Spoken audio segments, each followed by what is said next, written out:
Welcome to my channel. Please like, comment and subscribe. In this video, we are going to talk about what workers need to know about offshore drilling.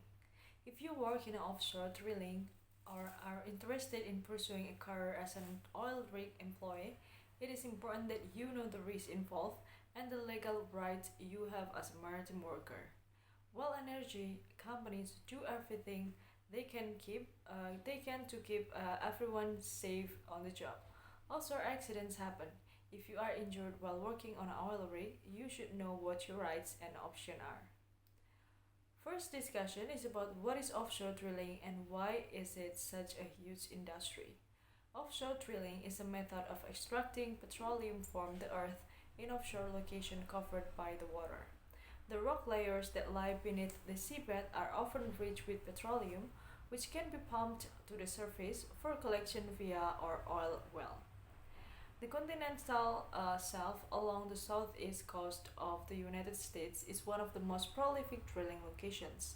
The process of drilling underwater has raised controversy over years, with some concern about the release of hydrocarbons and the risk of pipeline leakage of oil tanker spills. Nevertheless, offshore drilling remains an incredibly valuable source of the fossil fuels we still currently rely on. For maritime workers, working on an oil rig is a high risk or high reward. From start to finish, the process of drilling for oil is one that involves a certain amount of risk. Not only is drilling itself potentially hazardous, but the labor and equipment involved present their own accident and injury risks. Because of the dangers involved in offshore drilling work, the jobs are usually relatively high paying. Unfortunately, even good pay cannot always cover the medical bills and lost income that injured employees face, especially if they are part-time workers. Maritime companies have legal obligation to make sure that the structures and ships their employees work on are considered seaworthy if it is not sufficiently designed, outfitted, or maintained to be safe to operate on or in water. It isn't not seaworthy. This responsibility is about more than just cleaning and repairs, however, it is also about ensuring a safe work environment for employees. The next is serious physical risk. Working on an oil rig during active offshore drilling operation has significant physical risk. Possible harm includes broken bones, crushed limb, internal or organ damage, spinal disc injury, lacerations, burns, and toxic chemical exposure. In the worst cases, oil rigs accident may be fatal. Some of the risks include exposure to hazardous and flammable gases like hydrogen sulfide and methane, which may be released during the drilling process. Oil rigs also typically have a variety of other combustible materials on site. Making fires and explosions are especially serious concern. Other physical risks include standard workplace safety concerns such as slips, falls, equipment malfunction, improper use or distribution of personal protective equipment, falling materials, and poor compliance with safety and maintenance requirements. If a piece of heavy-duty drilling equipment is not properly inspected and maintained, it could lead to a dangerous malfunction or explosion. The next is if you work in a maritime industry, you have a unique legal rights. Under U.S. maritime law, also known as admiralty law, individuals who work on the sea or along the shoreline are given special protection. For seamen and dock workers who are injured on the job, the most important aspect of maritime law are the Jones Act, Maintenance and Cure, and the Longshore and Harbor Workers' Compensation Act. The Jones Act, Maintenance and Cure. The Jones Act is a section of a maritime law that governs shipping between ports as well as the rights of a seaman to seek damages for workplace injuries. In order to qualify for a Jones Act protection, a worker must spend at least 30% of their time working on some kind of vessels. Because maritime work is not covered by state or federal laws, employees cannot simply file claim for workers' compensation. Instead, an injured worker has the right to sue the employer for compensation.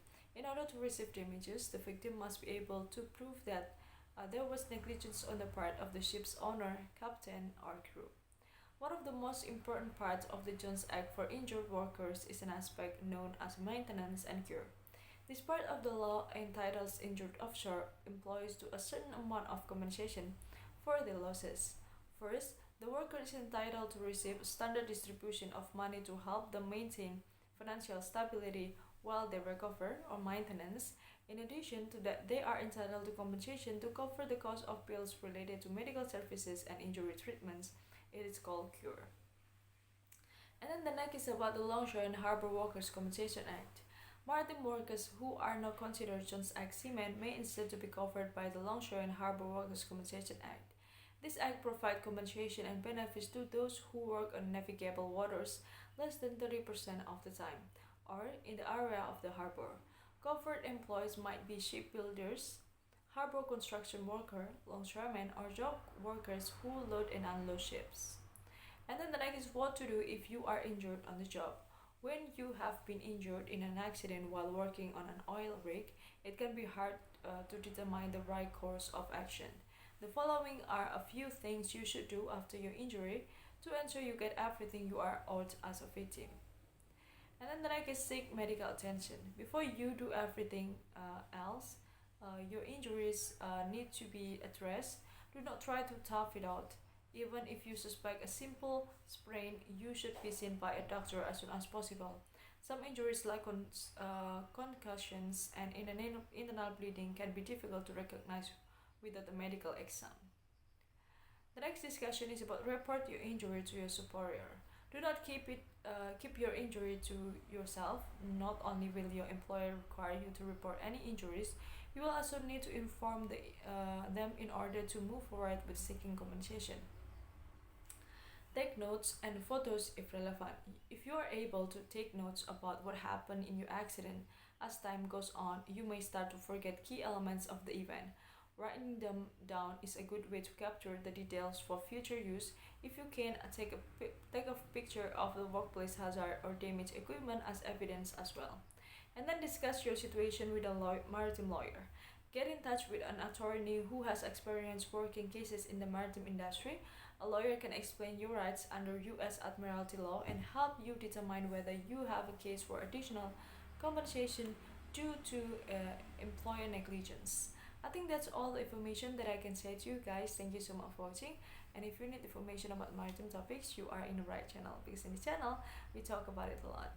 And also, don't forget to share this video to your friends, family, and your loved one. Maybe they need information about maritime topics. So when you share this video to them, it means you already helped them to get through their problems. I think that's all the video that I can share to you guys. Thank you so much for watching. Don't forget to give like, comment, and subscribe. Bye bye.